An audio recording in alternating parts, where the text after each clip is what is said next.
If trimming the payroll is the goal, then it's going to probably take more than just letting free agents walk to hit their mark. So here are some high-priced names that could be spending time on the old trading block. This is Locked On Cardinals.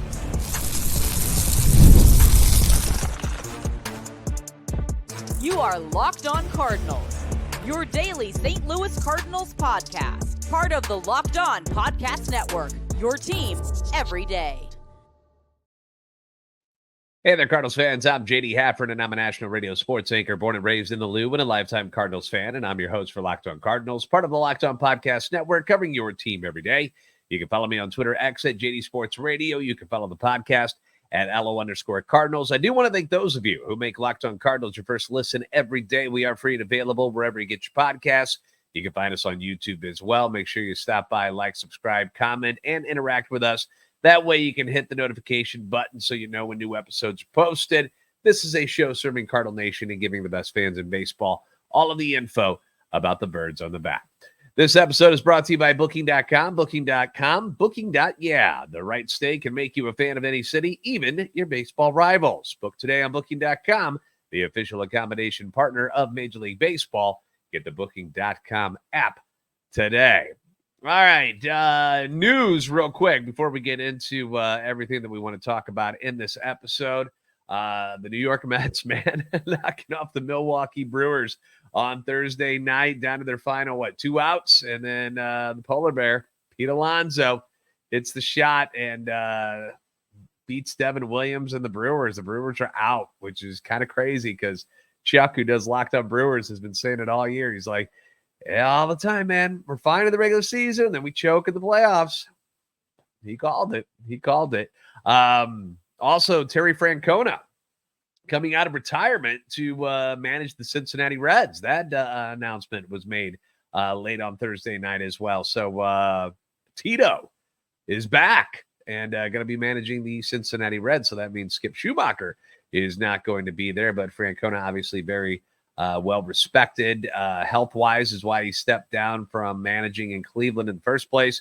So I guess he's healthy enough to come back and is going to be managing the Cincinnati Reds now. So just a couple of announcements there. Let's talk about the Cardinals, obviously. They're looking to cut the payroll down. Most believe these could be some significant cuts. You know, people aren't saying that it's, we're just shaving a couple mil here and there.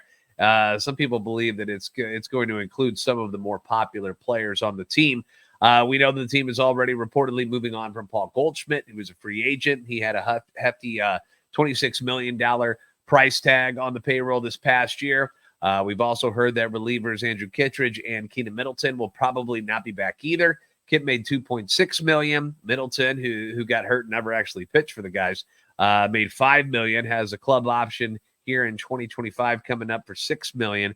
But just kind of an unfortunate situation and an unfortunate waste of money. Obviously, just flushing $5 million down the toilet, basically. But, injuries happen. What are you going to do? You still have the team options on Lance Lynn, Kyle Gibson. Got to make decisions on that. Lynn made $10 million this year. Gibson was at $12 million. I would assume that neither one of them will be back if cutting payroll is that important. Lynn would cost $11 million next year. Gibson would still be $12. So if you add up all of those guys that we just mentioned, guys who aren't going to be on the payroll, just free agent wise, that's about $55 million in savings. Now, you also need to take in consideration that Sonny Gray's deal is going to go up to $25 million next year from $10 million this year. So you got to shave another 15 off of that 55 that you were saving. And you've got around $40 million off the books at this point. You also have to take in the fact that arbitration raises are going to happen as well. Ryan Helsley is going to get a major boost. Brendan Donovan, Lars Nootbaar, Jojo Romero, John King, Andre Palante. So that's going to eat into the $40 million that you're talking about saving already. So if that number isn't down to where ownership wants it to be, they'll need to shave off some more, which means got to trade some people, right? So here are some of the names that could be traded away, and it's not because they're well, I don't want to say it's not because they're bad players, but because of their performance on the field and how much they're making, a couple of them would get moved just because of that. But more importantly, it's because they need to clear up more space on the payroll. That's really what we're paying attention to here. So number one on the list, we're going to go with Sonny Gray. Now, Sonny Gray, obviously, we touched upon trading him away in Wednesday's show. And, we gave you some landing spots like the Reds, the Mets, the Orioles, the Rangers, Astros, Braves. Going to make a lot of money the next 2 years, $25 million next year, $35 million after that. Then there's a club option for $30 million more in his age 37 season, but that can be bought out for $5 million. So it could be as much as $90 million, but no lower than $65 million for the next 3 seasons for Sonny Gray, who is still a very strikeout rate was up. The walks were down. He was really good at Busch Stadium this year. On the road, things were much, much worse. Did give up a lot of long balls, and that was one of the things that everybody got like, oh boy, because he only gave up 8 with Minnesota, and then he gives up a career high 21 this year, and that's considering that he pitches half his games at Busch Stadium, where hit as many home runs. So I certainly think there will be some teams in major markets that would love to have Sonny Gray as their number 2 or number 3 at what he's going to cost. But he does have the no trade clause, and you're going to find out that a few of these guys have that. So it's really up to Sonny if he wants to stay or go. Not that it's a 100% depiction of what the fan base is thinking about Sonny Gray, but I did run a poll this week that asked, would you shop Sonny Gray? And 63.4% voted yeah. They're like, yeah, I would shop him. I think most people, it's not that Sonny Gray, there's something wrong with him or they don't want him. It's more the fact that if we are going to go into this reset mode, what is the point in having a high-priced number 1 on the roster in the first place?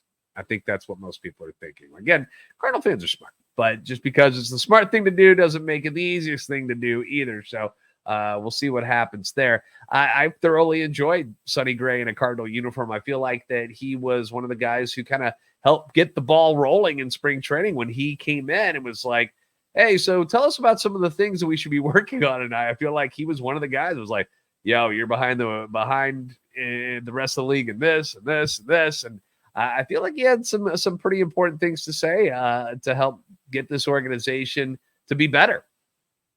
He had a lot of insight when he first came on board, and I'd love to see him stick around and teach younger guys like Andre Palante and Michael McGreevy and Quinn Matthews here in the future. I would love to have them still around, but money talks, right?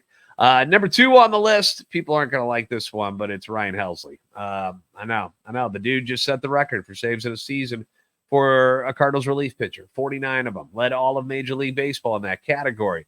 But as I mentioned earlier, he's one of those guys whose salary is about to spike in arbitration. Was reading an article from Jeff Jones, friend of the show. He's supposed to come on next week, by the way, to talk about the Cardinals, but over at bnd.com. And he was saying that he thinks that, Helsley's probably going to get to $10 million a year, which is a lot of money for a relief pitcher. So, one of the biggest complaints that we've had about the Cardinals recently when it comes to making trades is that they are selling guys at their lowest points instead of their highest. I'm thinking about Dylan Carlson. I'm thinking about Tyler O'Neill. So the return on those guys was not very good.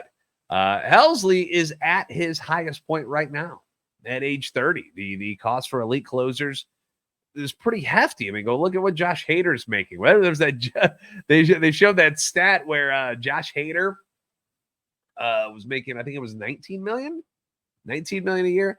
And that was more than like what the Tigers, who just beat the Astros, what their roster cost or something like that, something to that effect. Like it was like the position players or something. Maybe it was the 25 minute. I don't know, but I remember seeing. I was like, oh my gosh! I mean, it's expensive. It's expensive to get these guys. Edwin Diaz got a big payday. So moving Helsley would make business sense, but likely not going to be popular with the fan base, right? You finally got this elite closer that everybody wants one of those, and you're going to ship them out. Like, that's going to be a tough one for fans to swallow if it does end up happening. But cutting salary is not easy. It's not easy. We got some other big names that I want to talk about next. We'll continue this conversation with some positional players coming up next on Locked On Cardinals. This episode of Locked On Cardinals is brought to you by Booking.com. Booking.yeah. Explore those U.S. cities you always secretly wanted to learn more about, whether it's some of my favorite places like New York, Boston, Vegas, Miami, San Diego, L.A., Nashville, Kansas City. They're fantastic spots, all of them, with hotels, bed and breakfast, vacation rentals. You've got resorts and so much more available to you at Booking.com. You might just find your perfect stay, even in your baseball rival city. You know, you could end up going to some places like Milwaukee or Chicago or Pittsburgh or Cincinnati coming up in 2025. With Booking.com's wide variety of choices across the U.S., you can go incognito to all of your baseball rival cities. They give you exactly the right U.S. stay for you. They can help you book a stay that's close to your home teams or rival stadium if you want, from hotels that overlook those stadiums to family-friendly resorts to cute bed and breakfast stays. Booking.com has so many choices across the U.S. The right stay can make you a fan of any U.S. city, even your baseball rivals. So give them a visit. Booking.com, Booking.yeah.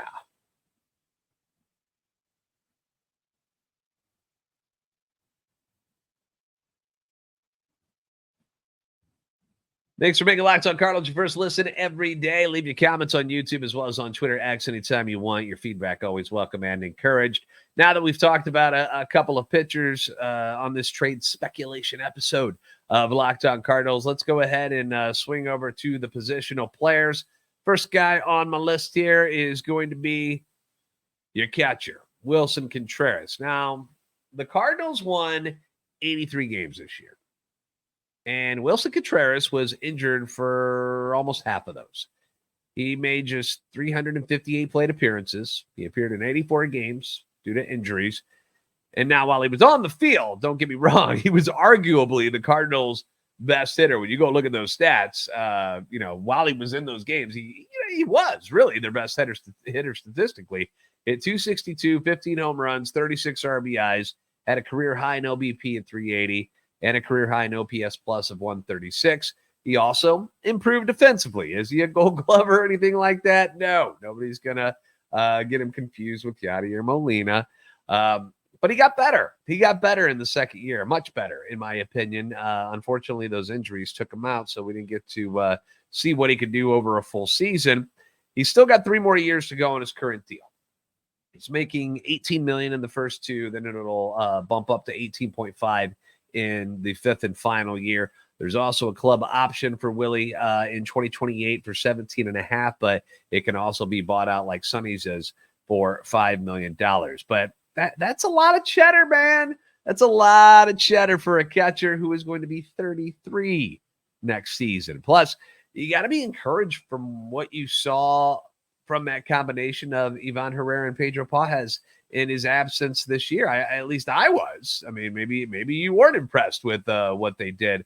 I know the ability to throw out runners was a major problem. Willson Contreras was very good at that. Pages was second on the list there, and Herrera was really, really bad. I understand that.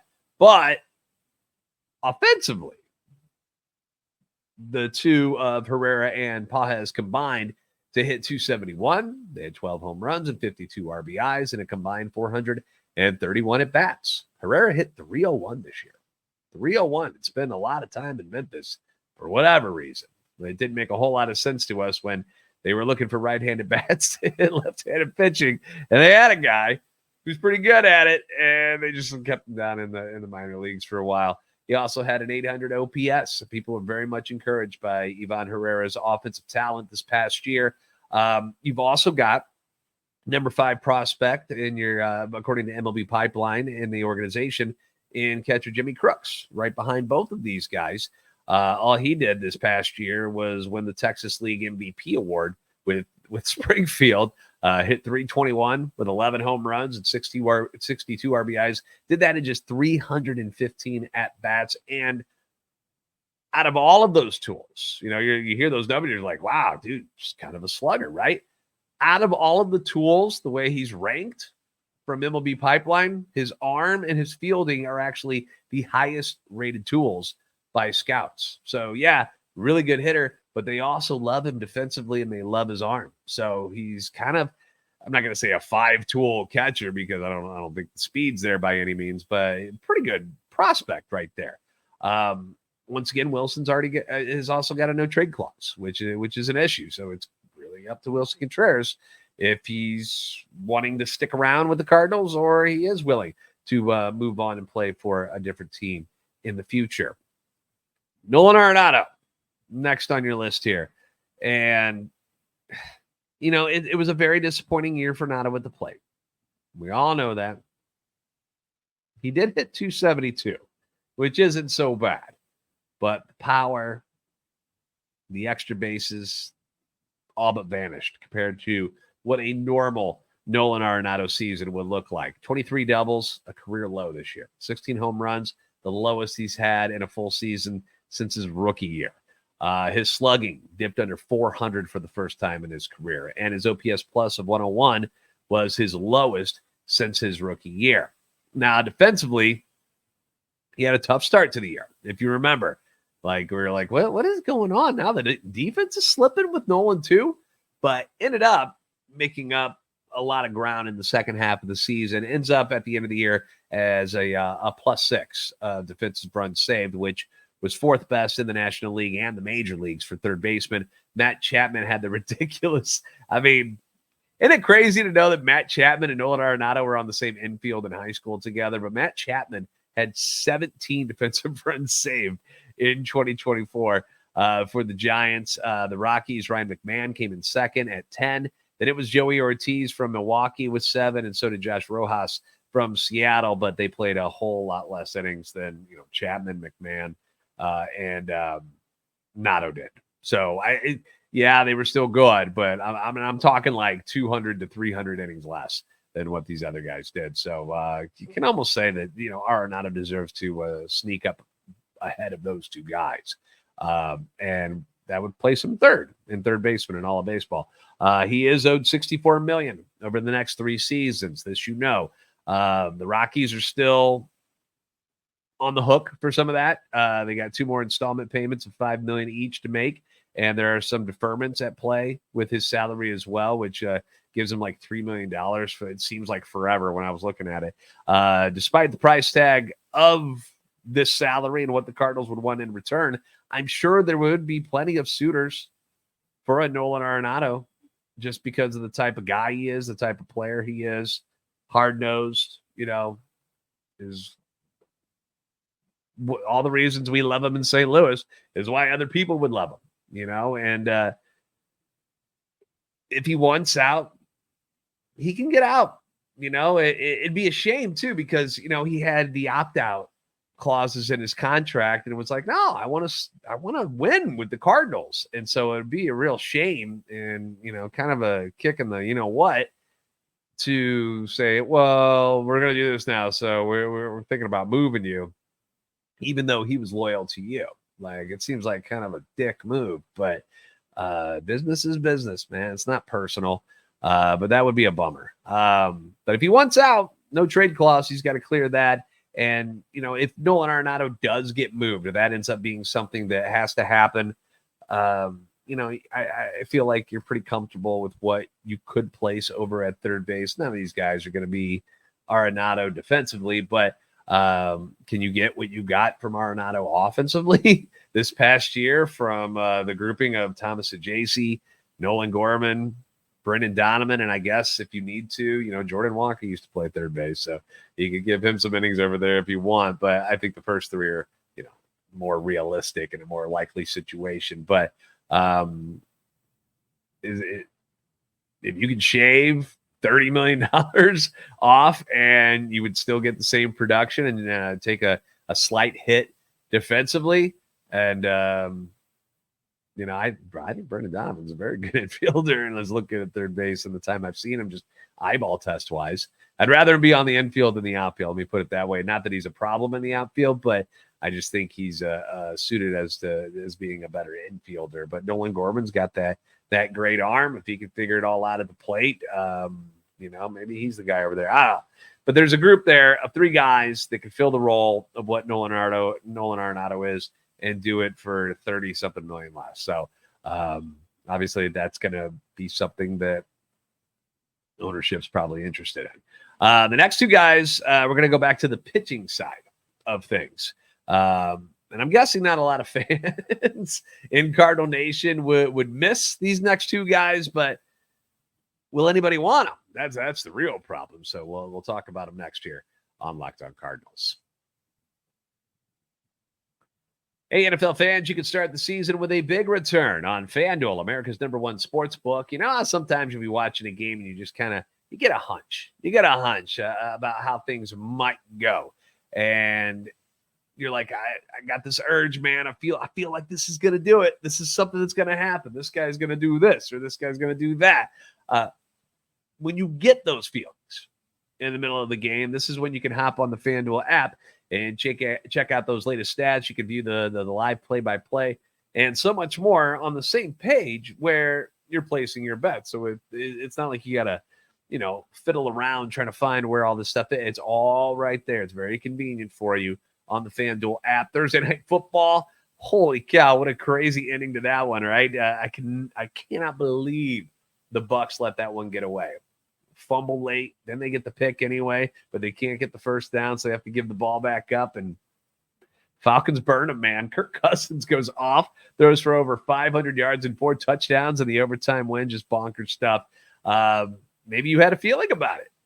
That's where FanDuel comes in. With FanDuel, you'll get started with $200 in bonus bets, guaranteed when you place your first $5 bet. That's $200 in bonus bets, guaranteed when you place your first $5 bet at FanDuel.com. That's FanDuel.com. PrizePicks is the best place to get real money sports action with over 10 million members and billions of dollars in awarded winnings. PrizePicks has made daily fantasy sports accessible to all. You just pick more or less on at least 2 players for a shot to win up to 100 times your cash. Run your game all season long on PrizePicks. You can now win up to 100 times your money on PrizePicks with as little as 4 correct picks. So we're talking about Thursday Night Football. If you had Kirk Cousins, Drake London, and Mike Evans, boy, you're feeling good. You're feeling real. Darnell Mooney as well with Atlanta. I mean, just a monster night stat-wise for pretty much everybody involved. Even Baker Mayfield had some rushing yards and also had 3 touchdown passes. Didn't throw for a whole lot of yards, but still racked up some decent points there. PrizePicks is the best place to get real money sports action. So join over 10 million users and sign up today. PrizePicks invented the flex play, which means you can still cash out if your lineup isn't perfect. You can double your money, even if one of your picks doesn't hit. Feel free to play alongside Drewski, Joe Budden, and MMA champ Sean O'Malley in the community plays under the promos tab. Sign up today. Get $50 instantly. When you play $5, you don't even need to win to receive the $50 bonus. It is guaranteed. Download the app today. Use code LOCKEDONMLB to get $50 instantly after you play your first $5 lineup. PrizePicks. Run your game.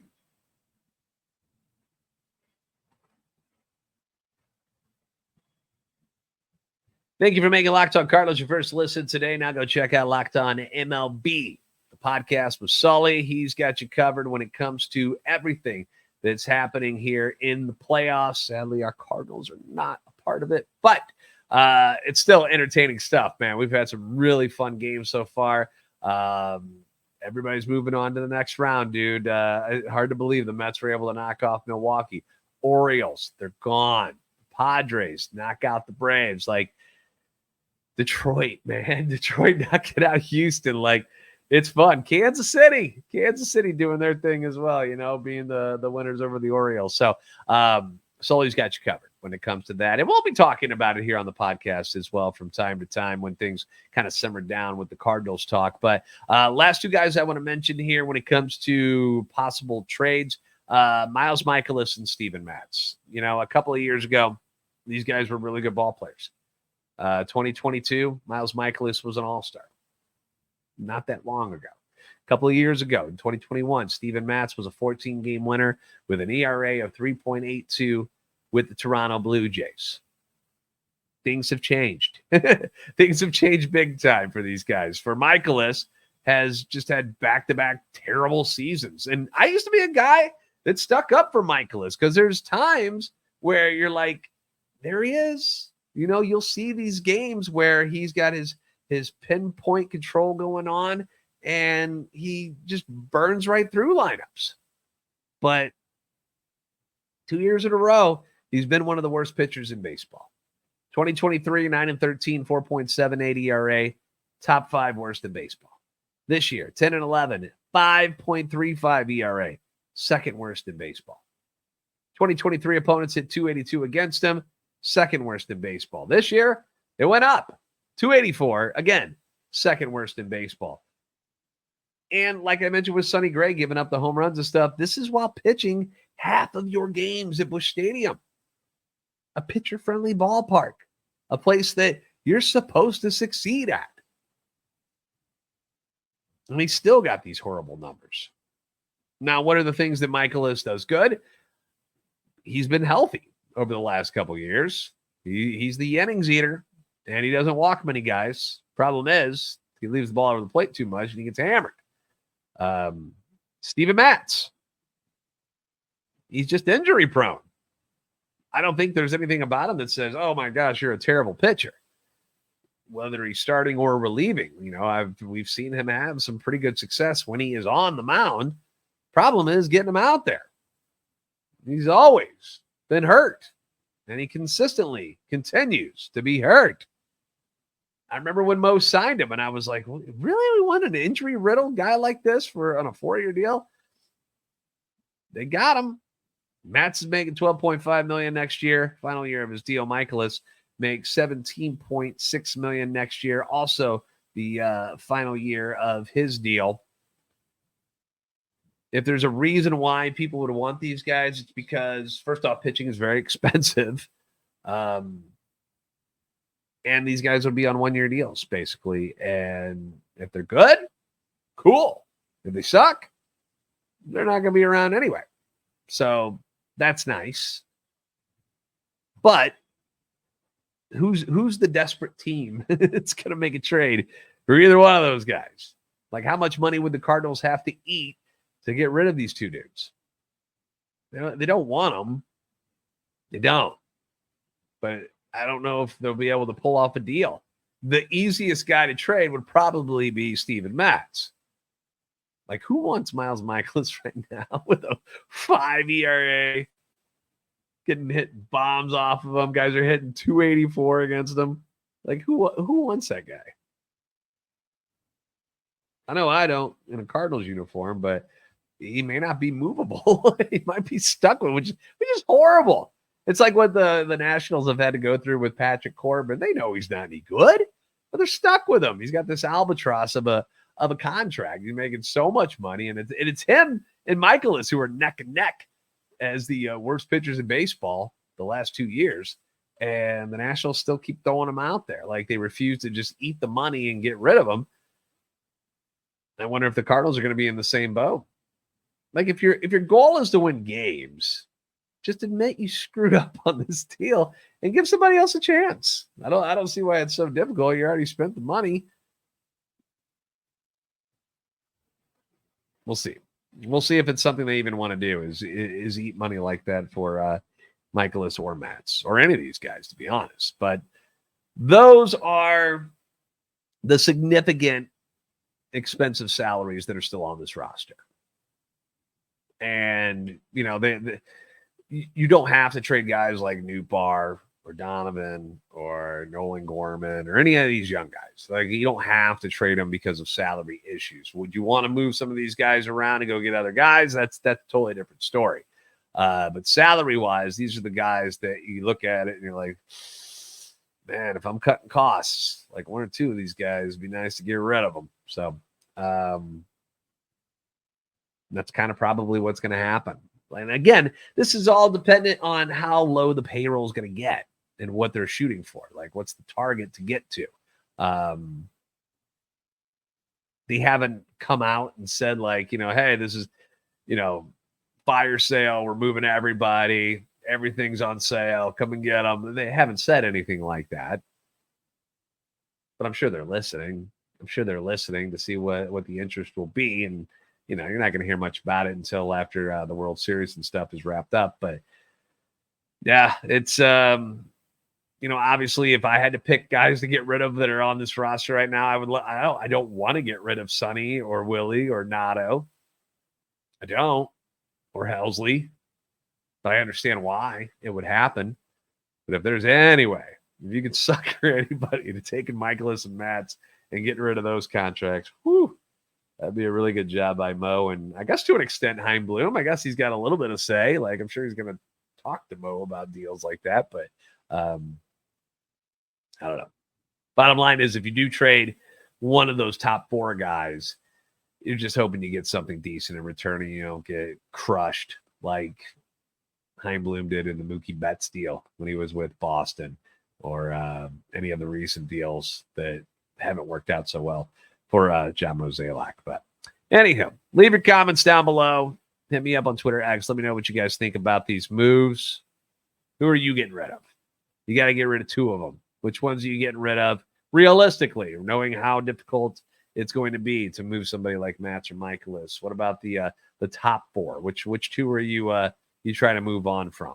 Let me know, and we can discuss it in tomorrow's episode. So if you haven't already, please give us a follow on Twitter X at @LO_Cardinals and at JD Sports Radio. Please like and subscribe on YouTube. Help our channel and love for the Cardinals grow. You guys are still the best fans in baseball for a reason, and I will see you next time on Locked On Cardinals.